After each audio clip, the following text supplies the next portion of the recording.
भारतातील अनेक शहरांमध्ये सायकल ट्रॅक, सायकल शेअरिंग अशा अनेक जनजागृती मोहिमा राबवल्या जातात. शाळकरी विद्यार्थी, नोकरदार वर्ग आणि फिटनेस प्रेमींमध्ये सायकलचा मोठ्या प्रमाणात वापर केला जातो आणि अशीच सायकलची आवड निर्माण केली आहे शिवजन्मभूमी सायकल वारीने. पाहूयात नेमकी कशी.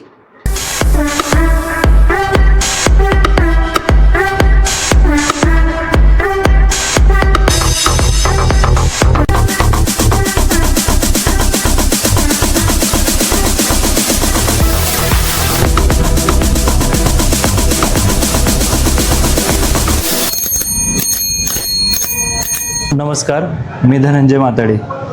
लहानपणापासून सायकलची आवड होतीच. मराठी शाळेमध्ये जात असताना गावामध्ये 2 ते 3 ठिकाणी भाड्याने सायकली भेटायच्या. त्यावेळेस 25 पैसे तास, 50 पैसे तास अशा पद्धतीने सायकलची रेट असायची. 1 तास सायकल चालवायला भेटणं म्हणजे खूप मोठी सायकलिंग होती. आणि त्या सायकलिंगच्या आवडीतून जसं जसं मोठं होत गेलं तसं सायकलमध्ये बदल होत गेले. परंतु कॉलेज आणि इतर गोष्टींमध्ये किंवा जसं वय वाढत गेलं तसं सायकल दूर होत गेली. आणि परत एकदा टर्निंग पॉईंट भेटला 2015 साली, ज्यावेळेस आम्ही शिर्डीला जायचं विचार करत असतो दरवर्षी पायी. पण पायीवारी जात असताना 5 दिवसांचा 6 दिवसांचा प्रवास, त्यामुळे मग ह्या वारीमध्ये जायला खूप उशीर व्हायचा. आणि एकतर आम्ही व्यावसायिक मंडळी, मग 5 ते 6 दिवसांचा वेळ कसा काढायचा, मग मध्यमार्ग काय काढायचा. तर मग आम्ही सहज बसलो आणि म्हटलं की चला आपण आता सायकलवर जायचा प्रयत्न करूया. 2-3 मित्रांना सहज असं बसल्या बसल्या चहा पिता म्हटलं का सायकलवर गेलो तर कसं होईल, आपलं 1 दिवसात किंवा 2 दिवसात होईल, प्रॅक्टिस तर नाही आहे, पण जाऊन बघूया. मग 1-2 मित्र करता करता आम्ही 5 ते 6 मित्र जमलो आणि दुसऱ्या दिवशी सकाळी निघायचं आमचं ठरलं. सायकली जुन्या ॲटलेसच्या सायकली होते त्यावेळेस पहिल्या वारीला. आणि निघता निघता जवळजवळ 20 जण आम्ही सायकलला पहिल्या वेळेस गेलो. आणि एक सहज असं काय वारी करायची असं नाही, फक्त वेळ वाचवण्यासाठी ती सायकल पुन्हा हातात आणि पॅन्डल मारलेली ती गोष्ट. आणि मग आम्ही त्यावेळेस वारीला गेलो. सोशल मीडियाने का व्हॉट्सअप, फेसबुक आलं होतं आणि आम्ही फेसबुकला फोटो टाकले शिर्डीत पोचल्यानंतर की आम्ही सायकलवर प्रवास केला 115 किलोमीटरचा आणि शिर्डीत पोचलो.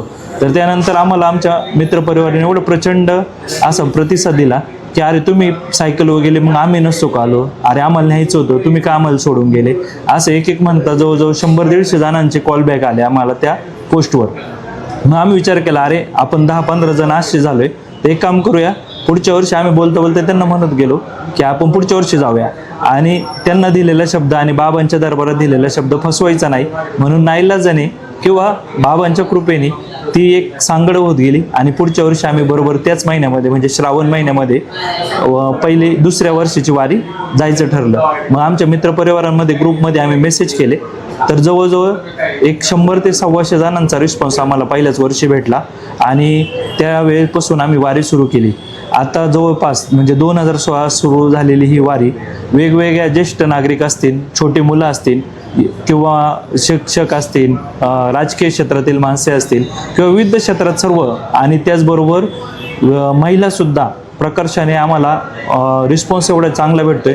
जवळजवळ वारीमध्ये 50 ते 55 महिलांचा सायकलमध्ये सहभाग आता नोंदवला गेला आहे. ह्या 2016 ते 2026 आता 10व्या वर्षीची ही वारी यावर्षी शिर्डीला जाणार आहे.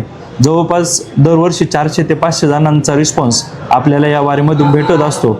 म्हणजे त्यामध्ये विविध जिल्ह्यातले म्हणजे नाशिक, अहमदनगर म्हणजे आत्ताचं अहिल्यानगर, औरंगाबाद, मोरगाव, सातारा, कोल्हापूर, त्याचप्रमाणे नवी मुंबई आणि मोरगाव या परिसरातली सर्व मंडळी, तसेच पुणे शहरातून राजगुरुनगर, चाकण, खेड, मंचर या पद्धतीने पुढे येत सर्वजण असे 400 ते 500 जणांचा समूह तयार होतो.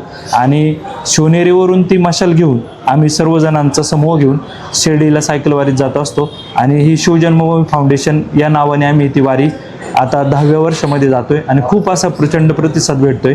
ज्यांच्याकडे 200-300 रुपयाच्या जुन्यातल्या सायकली होते त्यांच्याकडे आज 2-2, 3-3 लाखाच्या सायकली झाल्यात. आणि जम्मू काश्मीर, मनाली, लेह लडाख किंवा कन्याकुमारीपर्यंत यांनी प्रवास केला आहे. म्हणजे छोट्या रोपट्यातून सुरू झालेली ही वारी आता खूप मोठ्या प्रचंड वेगाने विस्तारत चाललेली आहे. याचा आम्हाला अभिमान नक्कीच आहे.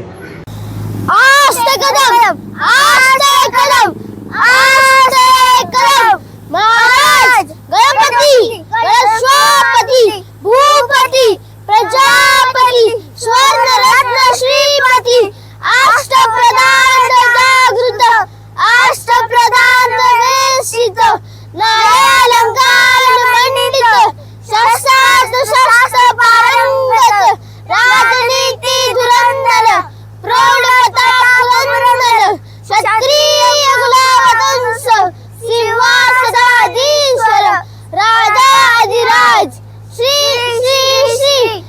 छत्रपती शिवाजी महाराज की